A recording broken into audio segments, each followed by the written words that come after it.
The year is 2020, and we are closer to living on Mars than ever before. But there's only one issue with living on Mars. All of its water is frozen.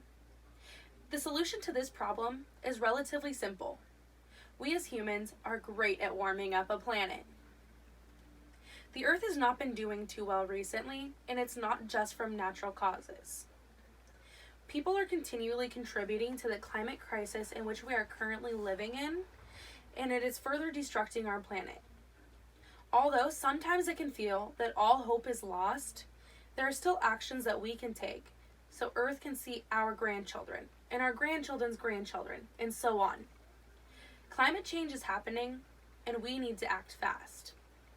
First of all, what is climate change, and where did it all begin? Climate change refers to a change in the climate pattern over time.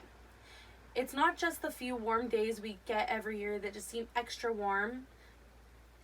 Instead, there are two types of climate change: natural and anthropocentric. The natural climate change has a cycle of interglacial and greenhouse climates. Professor David Maloney at Sierra College states that interglacial climates refer to when the Earth cools down and forms continental glaciers, while contrary, the greenhouse climate is when the planet warms back up and it melts all these continental glaciers. The other form of climate change, the anthropocentric, is basically how did people mess up the climate cycle? This cycle used to be much slower than we see it today, and it kind of peaked and changed around 1860s to about 1940s. And when we look at the ice cores from Grid Arendelle in Antarctica, we can see this change. Looking at the change, you can see a rise in carbon dioxide emissions, and historically looking, we can tell that that's around the time that the gold rush and the Industrial Revolution began. And so that's when you can really see that huge carbon dioxide readings from burning all the fossil fuels and such. So basically, we get that carbon dioxide emission from the Industrial Revolution, from the gold rush, and that really adds to the greenhouse effect.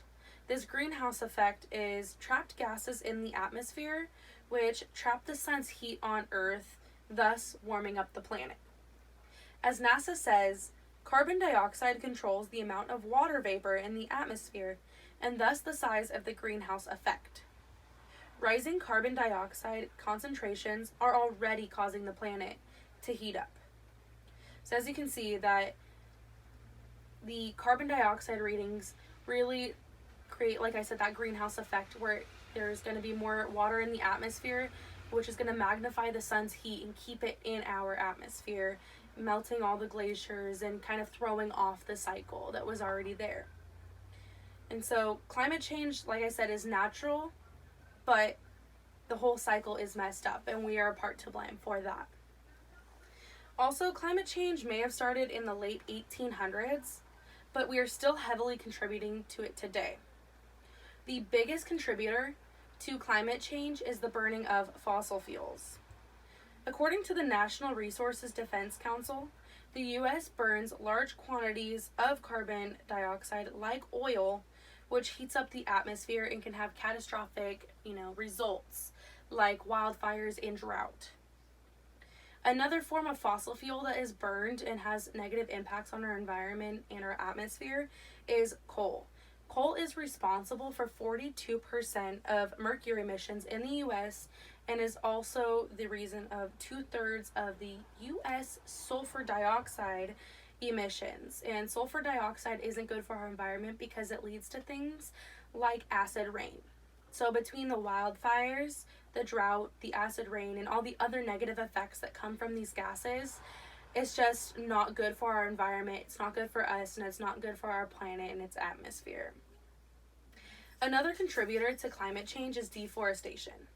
Trees not only produce oxygen that is vital for us to breathe, but it absorbs a lot of the carbon dioxide emissions.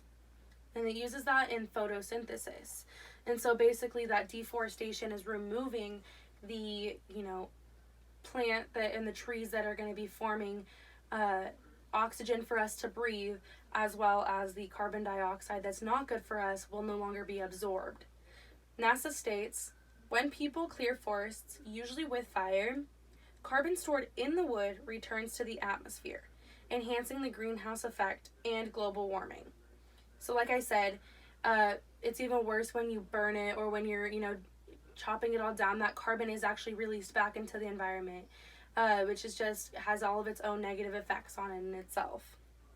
So although we've done a lot of damage to our planet, there are still things we can do to minimize our carbon footprint or our effect on the environment and our planet. One thing we can do is use reusable water bottles. This small thing actually accounts for a huge part of our carbon emissions. A lot of fossil fuels are burned in order to produce a single water bottle. According to Dr. Peter Glick, a scientist in the field of climate, 17 million barrels of oil are used and burned just for the US's consumption of plastic bottles. So 17 million barrels of oil.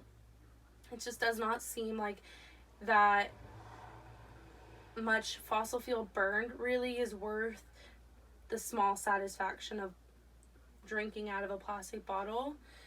Just drink reusable and you can help save the planet. Also, cutting back on transportation emissions is also going to help the climate crisis. Cars produce a lot of emissions, and according to the Union of Concerned Scientists, 1/5 of all of the emissions on the planet actually come from cars. And thinking about those emissions, every gallon of gas that you use in your car releases 24 pounds of carbon dioxide and other dangerous gases emitted. So when I go to the gas station, I personally get about 10 gallons of gas. Now multiply 10 by the 24 pounds. Every time you're using 10 gallons of gas, that's 240 pounds of emissions. I know it seems hard to substitute, your car, but there are ways you can do it. Ride your bike. Use public transportation. So you and your friend are meeting up somewhere, carpool. Really use these services. So you're not using your car as much when you don't have to. And just doing that's going to cut back a lot on those emissions. So although these just seem like just a few small things, just imagine if everyone did their part. A few small things are going to lead up to a huge impact. Of course, our climate will always go through periods of change, but it's recently really gotten out of hand. Policies need to be made, conversations need to happen, and we need to take accountability for ourselves. These things are going to help fight the climate crisis that we are living in. As the greenhouse effect has reached its worst point yet, so have we. We need to step up and make a change for our Earth. Why would we move to Mars when we have our own beautiful planet right here? We need to take care of our home and each other. Go buy yourself a reusable water bottle and go make a difference. Thank you.